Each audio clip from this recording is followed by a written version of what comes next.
اور کتنے ہی نبی ایسے گزرے جن کے ساتھ مل کر بہت سے اللہ والوں نے جنگ کی، تو اللہ کی راہ میں انہیں جو کچھ بھی پیش آیا اس پر نہ تو انہوں نے ہمت ہاری، نہ وہ کمزور پڑے، اور نہ ہی وہ دبے، اور اللہ صبر کرنے والوں سے محبت رکھتا ہے۔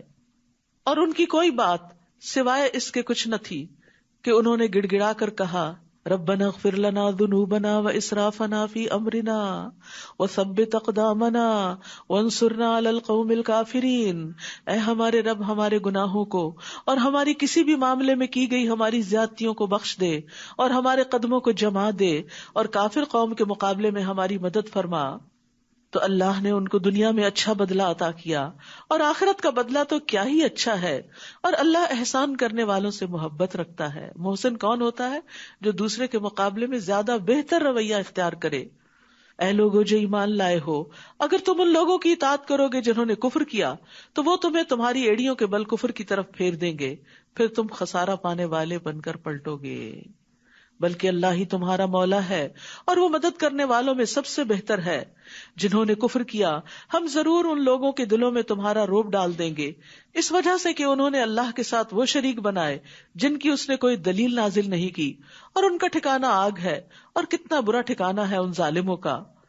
تو یاد رکھیے کہ شرک جو ہے زندگی میں خوف اور بے برکتی کا باعث ہوتا ہے، اور یقیناً اللہ نے تم سے اپنی مدد کا وعدہ سچا کر دکھایا جب تم انہیں اس کے حکم سے قتل کر رہے تھے، یعنی جنگ احد کے موقع پر، یہاں تک کہ جب تم نے بزدلی دکھائی اور رسول کے حکم کے بارے میں باہم جھگڑا کیا، یعنی ان کی بات نہ مانی، اور جو ہی اس نے تمہیں وہ چیز دکھائی یعنی مال غنیمت جس سے تم محبت رکھتے تھے، تو تم نے رسول کی نافرمانی کی، کیونکہ تم میں سے کوئی وہ ہے جو دنیا کو چاہتا ہے اور تم میں سے کوئی وہ ہے جو آخرت کو چاہتا ہے، پھر اس نے تمہیں ان کافروں سے پھیر دیا تاکہ وہ تمہیں آزمائے، اور یقیناً اس نے تم سے درگزر کیا، اور اللہ مومنوں پر بڑا فضل کرنے والا ہے۔ اذ تسعدون ولا تلوون على احد والرسول يدعوكم في اخراكم، جب تم چڑھے جا رہے تھے یعنی میدان سے بھاگ رہے تھے اور کسی ایک کو بھی مڑ کر نہ دیکھتے تھے، اور رسول تمہیں تمہارے پیچھے سے پکار رہے تھے، تو اس نے تمہیں غم پر غم دیا تاکہ تم اس پر رنج نہ کرو جو تم سے چھن گیا، اور نہ اس مصیبت پر جو تمہیں پہنچی، اور جو تم عمل کرتے ہو اللہ اس کی خوب خبر رکھنے والا ہے۔ تو اس سے یہ پتہ چلتا ہے کہ اللہ بندوں سے چاہتا ہے کہ وہ دنیا کے نقصانات پر غم نہ کریں، اسی لیے وہ بعض اوقات غم پہ غم ڈالتا ہے تاکہ بندہ غم سہنے کا ایسا عادی ہو کہ پھر پرواہ نہ کرے۔ غم انسان کے لیے تنگی پیدا کرتا ہے، اور پھر غم انسان کو کبھی مفید کاموں سے روک بھی لیتا ہے، یعنی غم کے مارے وہ اچھے کام نہیں کر سکتا۔ غم کی وجہ سے انسان کے اندر نفسیاتی گرہیں بھی لگ جاتی ہیں، تو اس لیے بہتر یہی ہوتا ہے کہ انسان اس کو جھٹک دے اور شرح صدر اختیار کرے، اپنے نفس کو اللہ کی مدد سے دعا کے ساتھ خوش رہنے کا عادی بنائے، کیونکہ اگر انسان کا سینہ کھلا ہوگا، دل میں وسعت ہوگی، فراخی ہوگی، تو راحت پائے گا، اللہ کا حکم سمجھے گا اور سمجھانے کے قابل بھی ہوگا اور نیکیوں میں آگے بڑھے گا۔ لیکن اگر وہ غم کی وجہ سے گھٹا رہا تو نیکی کے بہت سے مواقع ہاتھ سے چلے جائیں گے۔ اور یہاں اس چیز کی بھی تعلیم دی گئی کہ جو چیز چھوٹ جائے اس پر بھی غم نہیں کرنا چاہیے۔ اور پھر نبی صلی اللہ علیہ وسلم کی دعا بھی یاد رکھیے، اللہم انی اعوذ بک من الہم والحزن، اے اللہ بے شک میں تیری پناہ مانگتا ہوں غم اور دکھ اور پریشانی سے۔ پھر اس نے تم پر غم کے بعد اونگ کی شکل میں امن نازل فرمایا، یعنی عام طور پر ایسا ہوتا ہے کہ جیسے کوئی فوت ہوتا ہے نا تو بہت زیادہ انسان رو لیتا ہے، تو پھر اس کے بعد ایک عجب سی سکینت بھی طاری ہوتی ہے۔ جس نے تم میں سے ایک گروہ کو ڈھانپ لیا اور ایک گروہ کو ان کی جانوں نے فکر میں ڈال دیا، وہ اللہ کے بارے میں ناحق جاہلیت والا گمان کر رہے تھے۔ وہ کہہ رہے تھے کیا ہمارے لیے اس معاملے میں سے کسی چیز کا کوئی اختیار ہے؟ کہہ دیجئے بے شک معاملہ سارے کا سارا اللہ ہی کے اختیار میں ہے۔ وہ اپنے دلوں میں وہ کچھ چھپا رہے تھے جو وہ آپ کے لیے ظاہر نہیں کر رہے تھے۔ وہ کہہ رہے تھے کہ اگر ہمارے لیے اس معاملے میں کچھ بھی اختیار ہوتا تو ہم اس جگہ قتل نہ کیے جاتے۔ کہہ دیجئے اگر تم اپنے گھروں میں بھی ہوتے تو جن لوگوں کے حق میں قتل ہونا لکھ دیا گیا تھا وہ تو اپنی موت کے مقامات کی طرف نکل پڑتے، اور یہ اس لیے ہوا تاکہ جو کچھ تمہارے سینوں کے اندر ہے اللہ اسے آزما لے، اور تاکہ جو کچھ تمہارے دلوں میں ہے اسے خالص کر دے، یعنی کھوٹ کپٹ سب کچھ نکال دے، اور اللہ سینوں کے بھید خوب جاننے والا ہے۔ یعنی نیتوں کا کھوٹ ہو یا کام کرنے کے جذبے میں کوئی کمی ہو، تو یہ ساری چیزیں آزمائش کے وقت انسان کو ہلا دیتی ہیں، یا انسان آگے بڑھ جاتا ہے یا اور پھر پیچھے چلا جاتا ہے، اس سٹیج پر نہیں رہتا. یعنی تکلیف اور مصیبت اور آزمائش یا انسان کو ترقی دلاتی ہے یا پھر نیچے گرا دیتی ہے، پیچھے پھیر دیتی ہے. یقیناً وہ لوگ جو تم میں سے اس روز پیٹ پھیر گئے جب دو جماعتیں آمنے سامنے ہوئیں، دراصل شیطان نے انہی کی بعض کوتاہیوں کی وجہ سے انہیں پھسلا دیا تھا. یعنی نیکی کے کام کے لیے نکلے تھے، نبی صلی اللہ علیہ وسلم کے ساتھ نکلے تھے، لیکن ایک خوف زدہ خبر سن کے پیچھے ہٹنے لگے، اور پھر خاص طور پر جو منافقین پیچھے چلے گئے تھے، تو دراصل ان کے نفاق کی وجہ سے انہیں توفیق نہ ہوئی کہ وہ نبی صلی اللہ علیہ وسلم کے ساتھ جنگ میں حصہ لے سکیں. تو یاد رکھیے، اگر دلوں میں منافقت ہو تو انسان نیکی کے کاموں سے پیچھے رہ جاتا ہے، پھر اللہ تعالیٰ توفیق بھی چھین لیتا ہے. اور یقیناً اللہ نے ان سے درگزر کیا، بے شک اللہ بہت بخشنے والا ہے، بہت بردبار ہے. اے لوگوں جو ایمان لائے ہو، تم ان لوگوں کی طرح نہ ہو جاؤ جنہوں نے کفر کیا اور اپنے بھائیوں سے کہا جب وہ زمین میں سفر کے لیے یا جنگ کے لیے نکلے اور وہاں مر گئے کہ اگر وہ ہمارے پاس ہوتے تو وہ نہ مرتے اور نہ وہ قتل کیے جاتے. بعض اوقات ایسا ہوتا ہے نا، کوئی روڈ ایکسیڈنٹ میں فوت ہو جاتا ہے تو انسان بعد میں بہت حسرتیں اختیار کرتا ہے اور کہتا ہے کاش وہ نہ جاتا تو نہ مرتا. پر میں نہیں، وہ تو اپنے بستروں میں ہوتے تو وہاں بھی مر جاتے. یہ اس لیے کہ اللہ اس بات کو ان کے دلوں میں حسرت بنا دے، اور اللہ ہی زندگی دیتا ہے اور وہی موت دیتا ہے، اور جو کچھ تم کرتے ہو اللہ اسے خوب دیکھنے والا ہے. اور البتہ اگر تم اللہ کے راستے میں قتل کیے جاؤ یا مر جاؤ تو اللہ کی طرف سے بخشش اور رحمت اس سے کہیں بہتر ہے جو دنیا میں وہ جمع کر رہے ہیں. یعنی اگر اللہ کے راستے میں موت آ بھی گئی تو کیا ہوا، آگے بہترین منزلیں ہیں، دنیا سے بہتر ٹھکانے ہیں. اور البتہ اگر تم مر جاؤ یا قتل کیے جاؤ تو اللہ ہی کی طرف تم سب اکٹھے کیے جاؤ گے. پس اے نبی، اللہ ہی کی رحمت کے باعث آپ ان کے لیے نرم خو ہو گئے، اور اگر آپ تند خو ہوتے، سنگ دل ہوتے، سخت دل ہوتے تو یہ ضرور آپ کے آس پاس سے منتشر ہو جاتے. بس آپ ان سے درگزر کیجئے اور ان کے لیے بخشش مانگیے اور ان سے اہم معاملات میں مشورہ کیجئے. پھر جب آپ کسی کام کا پختہ ارادہ کر لیں تو اللہ پر توکل کریں، بے شک اللہ توکل کرنے والوں سے محبت رکھتا ہے. یاد رکھیے، ایک داعی اور ایک لیڈر کے اندر جو بیسک کوالٹیز ہونی چاہیے، رحمت، نرمی، تواضع اور کندھے جھکا دینا، اور ساتھیوں کے لیے دعا کرنا، ان کی فکر کرنا. نرمی کاموں کو خوبصورت بنا دیتی ہے. نبی صلی اللہ علیہ وسلم نے فرمایا، بے شک نرمی جس چیز میں بھی ہوتی ہے اس کو زینت بخش دیتی ہے، اور جس چیز سے نکال دی جاتی ہے اسے بدصورت کر دیتی ہے. نرمی گھرانوں کو فائدہ دیتی ہے. رسول اللہ صلی اللہ علیہ وسلم نے فرمایا، جس گھرانے کو نرمی عطا کی گئی تو وہ ان کے لیے فائدے کا باعث ہے، اور جن سے نرمی روک دی گئی تو وہ ان کے لیے نقصان کا باعث ہے. یعنی جن گھروں میں نرمی نہیں ہوتی آپس میں ایک دوسرے کے لیے، وہاں نقصان ہی نقصان ہے. اب اس انتظار میں نہ رہے کہ دوسرے نرم ہو تو ہم نرم ہوں، ہم نرمی کا آغاز کریں. اگر اللہ تمہاری مدد کرے تو کوئی تم پہ غالب آنے والا نہیں، اور اگر وہ تمہیں چھوڑ دے تو اس کے بعد کون ہے جو تمہاری مدد کرے گا. اور اللہ ہی پر مومنوں کو توکل کرنا چاہیے. دیکھیے بار بار ان آیات میں توکل کا درس ہے کہ اللہ پہ بھروسہ کرو، اللہ تمہارے کام سنوار دے گا. کسی نبی کے لیے ممکن نہیں کہ وہ خیانت کرے، یعنی مال غنیمت میں سے کچھ اپنے لیے نکال لے. اور جو کوئی خیانت کرے گا وہ قیامت کے دن اس چیز کو لے کر آئے گا جو اس نے خیانت کی ہوگی. پھر ہر نفس کو اس کی کمائی کا پورا پورا بدلہ دے دیا جائے گا اور وہ ظلم نہ کیے جائیں گے. کیا بھلا وہ جو ہمیشہ اللہ کی رضا کی پیروی کرے اس کی طرح ہو سکتا ہے جو ہمیشہ اللہ کی ناراضگی کے ساتھ پلٹے اور اس کا ٹھکانہ جہنم ہو، اور کتنی بری ہے وہ لوٹنے کی جگہ. ہم درجات عند اللہ واللہ بصیر بما یعملون. وہ اللہ کے نزدیک مختلف درجوں میں ہیں، اور جو عمل وہ کرتے ہیں اللہ اس کو خوب دیکھنے والا ہے. لقد من اللہ علی المؤمنین اذ بعث فیہم رسولا من انفسہم یتلو علیہم آیاتہ ویزکیہم ویعلمہم الکتاب والحکمہ وان کانوا من قبل لفی ضلال مبین. یقیناً اللہ نے مومنوں پر احسان کیا. اللہ کا بہت بڑا انعام ہے، مہربانی ہے، رحمت ہے جب انہی میں سے ایک رسول ان میں بھیجا، یعنی انہی کی قوم کے اندر سے رسول اٹھایا. وہ ان پر اللہ کی آیات پڑھ کر سناتا ہے، یعنی قرآن کی تلاوت کرتا ہے اور ان کا تزکیہ کرتا ہے یعنی ان کے دلوں کے میل کچیل تک بھی نکالتا ہے، ان کے اخلاق سنوارتا ہے.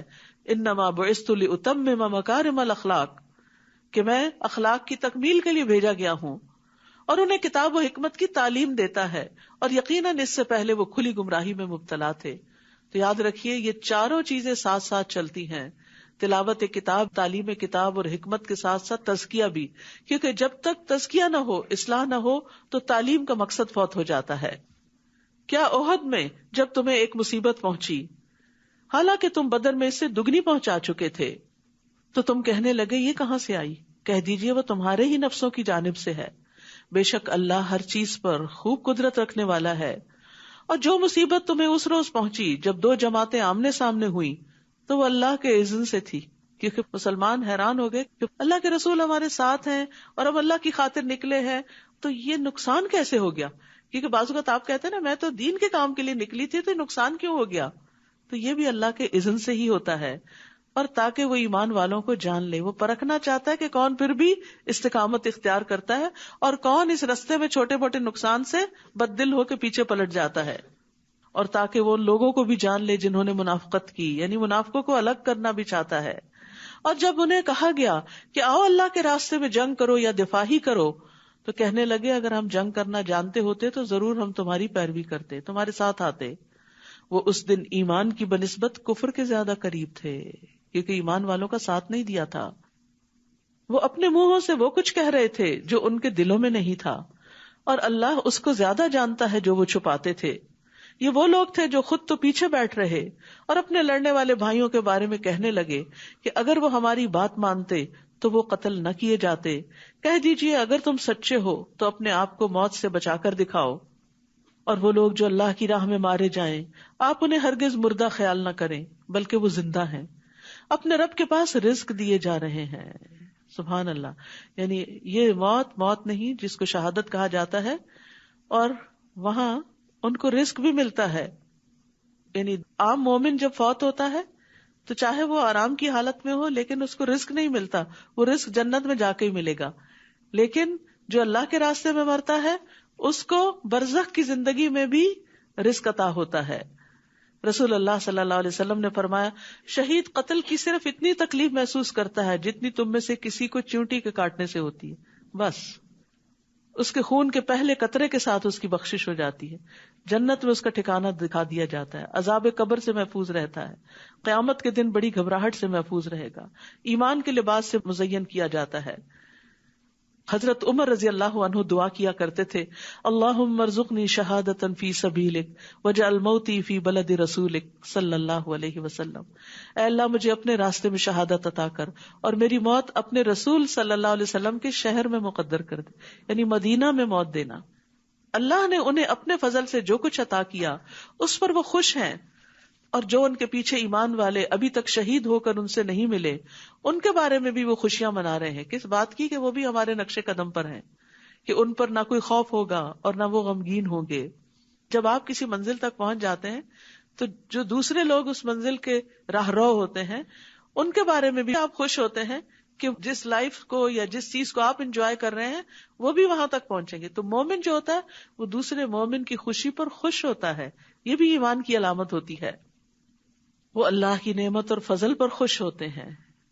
یہ دنیا سے شروع کرنا پڑتا ہے، جب جا کے مرنے کے بعد فضل جب حقیقی شکل میں مل جاتا ہے تو اس پر خوش ہوتا ہے. اور یقیناً اللہ مومنوں کا اجر ضائع نہیں کرتا. وہ مومن جنہوں نے احد میں زخم لگنے کے باوجود اللہ اور رسول کے حکم پر لبیک کہا، ان میں سے جنہوں نے احسان اور تقوی کی روش اختیار کی ان کے لیے بہت بڑا اجر ہے. یعنی اگرچہ شکست ہوئی پھر بھی بد دل نہیں ہوئے، پھر بھی احسان کی روش اختیار کی. وہ جن سے منافق لوگوں نے کہا کہ دشمن کے لوگ تمہارے خلاف جمع ہو گئے تو ڈرو ان سے، تو ڈرنے کی بجائے اس بات نے انہیں ایمان میں اور بڑھا دیا، اور وہ کہنے لگے حسبنا اللہ ونعم الوکیل، ہمیں اللہ ہی کافی ہے اور وہ بہترین کارساز ہے. ہوا یہ تھا کہ جنگ احد کے بعد یہ خبر مشہور ہوئی کہ دشمن پھر پلٹ کر حملہ کرنے لگا ہے. تو نبی صلی اللہ علیہ وسلم نے لوگوں کو حکم دیا کہ وہ نکلیں اب پھر مقابلے کے لیے. زخموں سے چور لوگ، تھکے ہارے، یعنی صرف جسمانی زخم نہیں تھے، دل میں بڑے بڑے زخم لگ چکے تھے کیونکہ مدینہ کے ہر گھر سے کوئی نہ کوئی شہید ہو چکا تھا. لیکن اس کے باوجود وہ پھر اٹھ کھڑے ہوئے. سوچئے اگر آپ ایک دن تھکے ہوں کسی کام میں، دوسرے دن پھر بلا لیا جائے تو ہمارا حال کیا ہوتا ہے کہ ان کو ہم پہ رحم نہیں آتا. لیکن یہ بھی ایک بڑی سخت آزمائش تھی کہ اس وقت انہیں خوف بھی دلایا گیا، غم بھی تھا، خوف بھی تھا، جسمانی زخم بھی تھے، لیکن پھر بھی وہ کہنے لگے حسبنا اللہ و نعم الوکیل. یعنی جب چیزیں بہت مشکل ہو جایا کرے نا تو اللہ سے مدد مانگا کرے، حسبنا اللہ و نعم الوکیل. یہ وہ کلمہ ہے جسے ابراہیم علیہ السلام نے اس وقت کہا جب ان کو آگ میں ڈالا گیا تھا تو آگ ان پر ٹھنڈی ہو گئی تھی. سبحان اللہ. تو اسی طرح مشکل کام آسان ہو جائیں گے جب آپ حسبنا اللہ پڑھ لیں گے. تو وہ اللہ کی نعمت اور فضل کے ساتھ لوٹے. وہاں جا کر انہوں نے تجارت کی اور نفع کما کر آئے اور انہیں کوئی تکلیف بھی نہ پہنچی.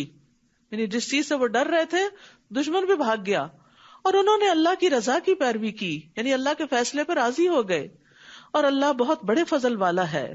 یہ توکل کے 4 انعام تھے کہ نعمت ملی، فضل ملا، تکلیف دور ہوئی اور اللہ کی رضا حاصل ہوئی. یہ تو شیطان ہی ہے جو تمہیں اپنے دوستوں سے ڈراتا ہے، تو تم ان سے نہ ڈرو اور مجھ ہی سے ڈرو اگر ہو تم ایمان لانے والے.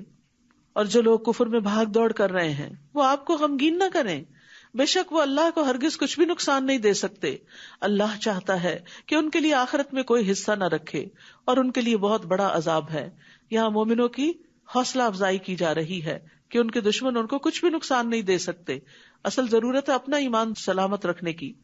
یقیناً وہ لوگ جنہوں نے ایمان کے بدلے کفر خرید لیا وہ ہرگز اللہ کا کچھ بھی نہ بگاڑ سکیں گے اور ان کے لیے دردناک عذاب ہے. یقیناً کفر کرنے والوں کو جو ڈھیل ہم دے رہے ہیں وہ اسے اپنے حق میں ہرگز اچھا خیال نہ کریں. یعنی اللہ کی نافرمانی کے باوجود اگر کوئی مصیبت نہیں آ رہی تو یہ مت سمجھو کہ اللہ راضی ہے تم سے. بے شک یہ ڈھیل تو ہم انہیں اس لیے دے رہے ہیں تاکہ وہ گناہوں میں اور زیادہ بڑھ جائیں اور ان کے لیے رسوا کن عذاب ہے. یہ بھی بڑی ڈرنے کی بات ہے کہ انسان اللہ کی نافرمانی کرے اور دنیا میں اس پر کوئی آزمائش اور امتحان نہ ہو اور انسان سمجھے کہ میں جو کر رہا ہوں ٹھیک ہی کر رہا ہوں. کیونکہ جب مشکل آتی ہے تو انسان اپنی غلطیوں کا سوچتا ہے. اور ایسا نہیں ہو سکتا کہ اللہ مومنوں کو اسی حال پہ چھوڑ دے جس پر تم اس وقت ہو، یہاں تک کہ ناپاک کو پاک سے الگ کر دے. اور نہ ہی اللہ ایسا ہے کہ تمہیں غیب پر مطلع کرے، لیکن اس کے لیے وہ اپنے رسولوں میں سے جسے چاہتا ہے چن لیتا ہے. بس اللہ اور اس کے رسولوں پر ایمان لے آؤ. اگر تم ایمان لاؤ گے اور تقوی اختیار کرو گے تو تمہارے لیے بہت بڑا اجر ہے. وَإِن تُؤْمِنُوا وَتَتَّقُوا فَلَكُمْ أَجْرٌ عَظِيمٌ. تقوی انسان کے دل پر بھی ایک چیک ہوتا ہے کہ برا نہیں سوچنا، نیگیٹو تھنکنگ نہیں. زبان پر بھی ایک لاک لگاتا ہے، کوئی بری بات زبان سے نہیں نکالنی. ایکشن میں بھی انسان کو روک کے رکھتا ہے کہ کہیں زیادتی نہیں کرنی. اور وہ لوگ جو اللہ کی عطا کردہ فضل میں بخل کرتے ہیں وہ ہرگز نہ سمجھیں کہ یہ ان کے حق میں بہتر ہے، بلکہ یہ ان کے حق میں بہت برا ہے. قیامت کے دن وہ ضرور اسی چیز کے ساتھ توق پہنائے جائیں گے جس میں انہوں نے بخل کیا. اور آسمانوں اور زمین کی میراث اللہ ہی کے لیے ہے، اور جو تم عمل کرتے ہو اللہ اس سے خوب باخبر ہے. یقیناً اللہ نے ان لوگوں کی بات سن لی جنہوں نے کہا کہ اللہ فقیر ہے اور ہم غنی ہیں، ہمارے پاس بہت مال ہے. اللہ خود نہیں دیتا، ہم سے دلواتا ہے، نعوذ باللہ. ہم ضرور لکھ لیں گے جو انہوں نے کہا. اور انبیاء کا ناحق قتل کرنا بھی، اور ہم کہیں گے چکھو مزہ جلانے والے عذاب کا. ابھی دنیا میں یہ سب باتیں بڑی آسانی سے کر رہے ہو، جب ہماری طرف پلٹو گے پھر دیکھنا کیا ہوتا ہے. یہ عذاب اس وجہ سے ہے جو تمہارے ہاتھوں نے آگے بھیجا، تمہاری اپنی کمائی ہے. بے شک اللہ بندوں پہ قطعاً ظلم کرنے والا نہیں. وہ لوگ جنہوں نے کہا کہ اللہ نے ہم سے عہد لے رکھا ہے کہ ہم کسی رسول پر ایمان نہ لائیں یہاں تک کہ وہ ہمارے پاس ایسی قربانی لے آئے جسے آگ کھا لے. کہہ دیجئے تمہارے پاس مجھ سے پہلے کئی رسول واضح نشانیاں لا چکے، اور وہ نشانی بھی لائے جو تم کہہ رہے ہو. پھر اگر تم اپنی بات میں سچے ہو تو تم نے انہیں قتل کیوں کر ڈالا؟ اب بھی اگر وہ آپ کو جھٹلائیں تو یقیناً آپ سے پہلے کئی رسول جھٹلائے گئے جو واضح دلائل اور صحیفے اور روشن کتاب لائے تھے. کل نفس ذائقۃ الموت، ہر نفس موت کا ذائقہ چکھنے والا ہے. ایک نہ ایک دن موت ہر ایک پہ آنے والی ہے. اور بے شک تم قیامت کے دن اپنے اعمال کے اجر پورے پورے دیے جاؤ گے. لہذا یہ وقت ہے کچھ کرنے کا. تو جو کوئی آگ سے دور کیا گیا اور جنت میں داخل کر دیا گیا تو یقیناً وہ کامیاب ہوا. تو اصل کامیابی کیا ہے؟ فمن زحزح عن النار وادخل الجنہ، آگ سے بچنا اور جنت میں داخل ہو جانا. وما الحیات الدنیا الا متاع الغرور، اور دنیا کی زندگی تو محض دھوکے کا سامان ہے. جس کے پیچھے تم بھاگ رہے ہو یہ کام آنے والی نہیں. خوش بخت وہ ہے جس کی موت اس کی رب کی رضا میں آئے. اور دھوکے میں وہ ہے جو دنیا کے سامان پر اور دنیا کی دولت پر انحصار کر کے بیٹھا ہو، جو دنیا کے ذریعے دھوکے میں ڈالا گیا ہو. یاد رکھیے رسول اللہ صلی اللہ علیہ وسلم نے فرمایا جنت میں ایک کوڑا رکھنے کی جگہ دنیا اور جو کچھ اس میں ہے سب سے بہتر ہے. تم اپنے مالوں اور جانوں میں ضرور بضرور آزمائے جاؤ گے، اور تم اپنے سے پہلے اہل کتاب اور شرک کرنے والوں سے یقیناً بہت سی اذیت کی باتیں سنو گے. یعنی جب تم دین پر چلو گے تو تمہیں بہت سی مخالفت کا سامنا کرنا پڑے گا. اس موقع پر کرنا کیا ہے؟ تم بھی بس زبانی شروع کر دو، تم بھی جوابی کچھ الزام لگانے شروع کر دو؟ نہیں. وَإِن تَصْبِرُوا وَتَتَّقُوا، اگر تم صبر کرو اور تقوی اختیار کرو تو یقیناً یہ بہت ہمت کے کاموں میں سے ہے. تو بڑے دل والے ہی بڑی ہمتیں کیا کرتے ہیں اور پھر بڑے درجات پاتے ہیں. تو یاد رکھیے اللہ سبحانہ وتعالیٰ نے یہاں آگاہ کر دیا کہ اپنے آپ کو تکلیف کے لیے تیار رکھو. دین پر چلنا آسان نہیں، رکاوٹیں مشکلیں آئیں گی اور ہر ایک پر آزمائش آتی ہے. رسول اللہ صلی اللہ علیہ وسلم نے فرمایا سب سے سخت آزمائش انبیاء پر، پھر صالحین پر، پھر درجہ بدرجہ عام لوگوں پر، اور انسان پر آزمائش اس کے دین کے اعتبار سے ہی آتی ہے. دین میں پختگی ہو تو آزمائش میں اضافہ کر دیا جاتا ہے، کمزوری ہو تو آزمائش کم کر دی جاتی ہے. تو اللہ کی طرف سے آنے والی آزمائش پر ناراض نہیں ہونا چاہیے. جو راضی رہتا ہے اس حال میں بھی اللہ اس سے راضی ہو جاتا ہے، اور جو ناراض ہوتا ہے اللہ تعالیٰ اس سے ناراض ہو جاتا ہے. اور جب اللہ نے اہل کتاب سے پختہ عہد لیا کہ تم ضرور اسے سب لوگوں کے لیے بیان کرو گے اور تم اسے چھپاؤ گے نہیں، تو انہوں نے اس عہد کو پس پش ڈال دیا اور اسے تھوڑی قیمت میں بیچ ڈالا. تو کتنا برا ہے جو وہ بدلے میں لے رہے ہیں. آپ ہرگز ان لوگوں کو کامیاب خیال نہ کریں جو اپنے کیے ہوئے کاموں پر خوش ہوتے ہیں اور وہ چاہتے ہیں کہ ان کاموں پر بھی ان کی تعریف کی جائے جو انہوں نے کیے ہی نہیں. یہ بھی منافقین کی علامت ہے کہ کام نہ کرنا اور کریڈٹ خود لینے کی کوشش کرنا، یعنی کسی کی محنت پر تعریف چاہنا. تو آپ ہرگز انہیں عذاب سے نجات پانے والا خیال نہ کریں، اور ان کے لیے دردناک عذاب ہے. یعنی اللہ کو سب پتا ہے کہ کون کس وقت کس اخلاص کے ساتھ کیا محنت کر رہا ہے. اور آسمانوں اور زمین کی بادشاہت اللہ ہی کے لیے ہے، اور اللہ ہر چیز پر پوری قدرت رکھنے والا ہے. اور پھر یہاں سے شروع ہوتی ہے سورت آل عمران کی آخری آیات. رسول اللہ صلی اللہ علیہ وسلم نے فرمایا آج رات مجھ پر چند آیات نازل ہوئی ہیں، اس آدمی کے لیے ہلاکت ہے جس نے ان کو پڑھا لیکن ان میں غور و فکر نہیں کیا. نبی صلی اللہ علیہ وسلم تہجد کے وقت وضو کرنے سے پہلے ان آیات کو پڑھا کرتے تھے. کیا ہے یہ آیات؟ ان فی خلق السماوات والارض واختلاف اللیل والنہار لآیات لأولی الالباب، بے شک آسمانوں اور زمین کی تخلیق میں اور دن اور رات کی آمد و رفت میں عقل والوں کے لیے بہت سی نشانیاں ہیں، تاکہ وہ اس میں غور و فکر کریں اور نشانیوں کو پائیں اور ان کے ذریعے اللہ تک پہنچیں. کون ہے یہ عقل مند؟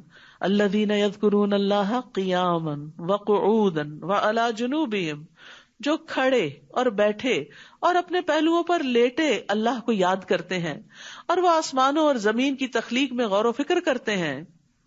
یعنی وہ صرف ذکر نہیں کرتے، وہ فکر بھی کرتے ہیں، وہ یہ سب دیکھتے ہیں، کہتے ہیں اے ہمارے رب تو نے یہ سب کچھ بے مقصد نہیں پیدا کیا. یہ اتنا بڑا آسمان، یہ زمین، اس میں رنگ رنگ کی چیزیں جو پیدا کی اور زمین پیدا کرتی چلی جا رہی ہے، اور یہ طرح طرح کے انسان اور ان کی عقلیں اور ان کے کام، یہ سب کچھ ایسے بے مقصد نہیں ہو سکتا. تو پاک ہے کہ کوئی بے مقصد کام کرے، بس ہمیں آگ کے عذاب سے بچا لے. تو یہاں ذکر کو غور و فکر پر مقدم رکھا گیا ہے. ام درداء سے پوچھا گیا ابو درداء اکثر کیا کرتے تھے؟ وہ کہتی ہیں وہ اکثر سوچوں میں غرق رہتے تھے، یعنی غور و فکر زیادہ کرتے تھے. لیکن یاد رکھیے غور و فکر کرنے کے لیے خاموشی بھی ضروری ہوتی. ہر وقت باتیں کرنے والا غور و فکر نہیں کر سکتا. جو کسی کی بات توجہ سے سنے ہی نہ، وہ کیا غور و فکر کرے گا؟ ان سے پوچھا گیا آپ کا کیا خیال ہے، کیا غور و فکر کرنا اعمال میں سے ایک عمل ہے، یہ کوئی نیکی کا کام ہے؟ انہوں نے کہا ہاں، یہ ایک یقین ہے، یعنی یہ ایسا عمل ہے جس کے ذریعے یقین حاصل ہوتا ہے. اور علم کے ساتھ جب یقین حاصل ہو جاتا ہے، چاہے اللہ تعالیٰ کی ذات کے بارے میں یقین ہو یا کسی اور چیز کے بارے میں، تو جب یقین حاصل ہو جاتا ہے تو انسان کے عمل میں اضافہ ہوتا ہے. ابن عون کہتے ہیں غور و فکر کرنے سے غفلت ختم ہو جاتی ہے، دل میں خشیت پیدا ہوتی ہے، جیسا کہ پانی کاشتکاری کے لیے نباتات اگاتا ہے، اسی طرح جتنا غم دلوں کو چمکاتے ہیں اتنا کوئی اور چیز دلوں کو نہیں چمکاتی، اور جتنا غور و فکر سے دل روشن ہوتے ہیں اتنا کسی اور چیز سے روشن نہیں ہوتے. یعنی غم کی وجہ سے انسان کی بہت سی صلاحیتیں جاگ بھی اٹھتی ہیں، الا یہ کہ وہ اس پہ مسلط ہی ہو جائے اور سب کچھ اس کا ختم کر دے. وہ دعائیں کرتے ہیں، اے ہمارے رب، بے شک جسے تو آگ میں داخل کرے تو حقیقتاً تو نے اسے رسوا کر دیا. اصل بے عزتی جہنم میں جانا ہے، اور ظالموں کے لیے کوئی مددگار نہیں. یہ دیکھیے یہاں ساری دعائیں ربنا سے شروع ہوں گی. اب اے ہمارے رب، ہم نے ایک پکارنے والے کو سنا جو ایمان کی طرف پکار رہا تھا کہ تم اپنے رب پر ایمان لے آؤ، تو ہم ایمان لے آئے. اے ہمارے رب، ہمارے لیے ہمارے گناہوں کو بخش دے اور ہم سے ہماری برائیوں کو دور کر دے اور ہمیں نیک لوگوں کے ساتھ فوت کر. اے ہمارے رب، اور ہمیں وہ عطا کر دے جس کا تو نے اپنے رسولوں سے ہم سے وعدہ کیا تھا، اور تو ہمیں قیامت کے دن رسوا نہ کرنا، یعنی جہنم سے بچانا. بے شک تو اپنے وعدے کے خلاف نہیں کرتا. فاستجاب لهم ربهم، تو ان کے رب نے ان کی دعا قبول کر لی. تو یہ دعائیں مانگنی چاہیے، یہ قبولیت والی دعائیں ہیں کہ میں تم میں سے کسی عمل کرنے والے کے عمل کو ضائع نہیں کروں گا، خواہ مرد ہو یا عورت. نو ڈسکریمنیشن، کوئی جینڈر ڈسکریمنیشن نہیں. جو بھی اچھا کام کرے گا اس کو بدلہ ملے گا. تم میں سے باز ہی سے ہیں تو وہ لوگ جنہوں نے ہجرت کی اور جو اپنے گھروں سے نکالے گئے اور میرے راستے میں ستائے گئے، انہوں نے جنگ کی اور وہ مارے گئے. البتہ میں ضرور ان سے ان کی برائیاں دور کر دوں گا، اور میں ضرور انہیں ایسے باغات میں داخل کروں گا جن کے نیچے نہریں بہ رہی ہوگی. یہ بدلہ ہے اللہ کی طرف سے، اور اللہ ہی ہے جس کے پاس اچھا بدلہ ہے. تو جو لوگ ایمان لا کر تکلیفیں اٹھائیں، اللہ سبحانہ و تعالیٰ ان تکلیفوں کے بدلے ان کے گناہ معاف کر دے گا. لا یغرنک تقلب الذین کفروا فی البلاد، کفار کا شہروں میں چلنا پھرنا، یعنی آزادی سے گھومنا پھرنا، کوئی رکاوٹ نہیں، آپ کو ہرگز دھوکے میں نہ ڈالے کہ یہ کامیابی کی علامت ہے. یہ تو تھوڑا سا فائدہ ہے، پھر ان کا ٹھکانہ جہنم ہے، اور وہ کتنا برا ٹھکانہ ہے. لیکن وہ لوگ جنہوں نے اپنے رب کا تقوی اختیار کیا، ان کے لیے ایسے باغات ہیں جن کے نیچے نہریں بہتی ہیں، وہ ان میں ہمیشہ رہنے والے ہیں. یہ اللہ کی طرف سے مہمانی ہے، اور جو اللہ کے پاس ہے وہ نیک لوگوں کے لیے زیادہ بہتر ہے.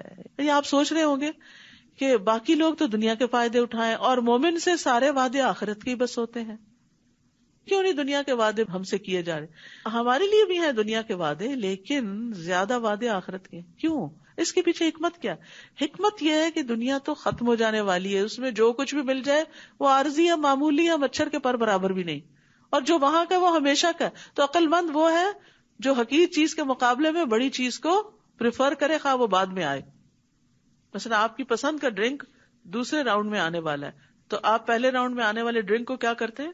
چھوڑ دیتے ہیں کہ میں زیادہ اچھا والا لوں گا. تو اگر دنیا میں کچھ نہیں بھی ملتا تو کوئی بات نہیں، اللہ کا وعدہ جھوٹا نہیں، اللہ کے سارے وعدے سچے ہیں. اللہ پر ایمان، اعتماد اور یقین یہی تو ہے کہ اس کے وعدوں کو سچا مانتے ہوئے جو کرنے کے کام ہے وہ کرتے چلے جائیں.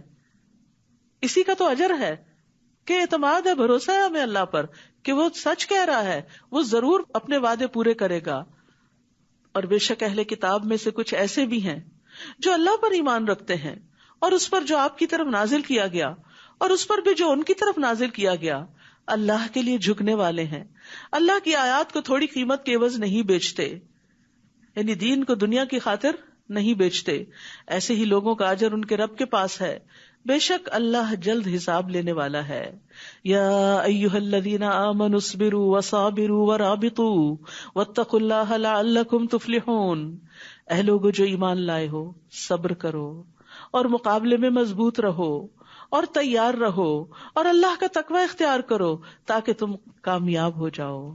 یہاں پر آپ دیکھیے سورت میں جو چیز بار بار ریپیٹ ہوئی کامیابی کی علامت، وہ کیا ہے؟ صبر اور تقوی. صبر تکلیف دہ چیز کے پیش آنے پر، اور تقوی تکلیف دہ حالات میں بھی اللہ کی اطاعت پر جمے رہنے پر. تو صبر اور تقوی دونوں لازم و ملزوم ہوتے ہیں، دونوں سے بندوں کی اصلاح بھی ہوتی ہے.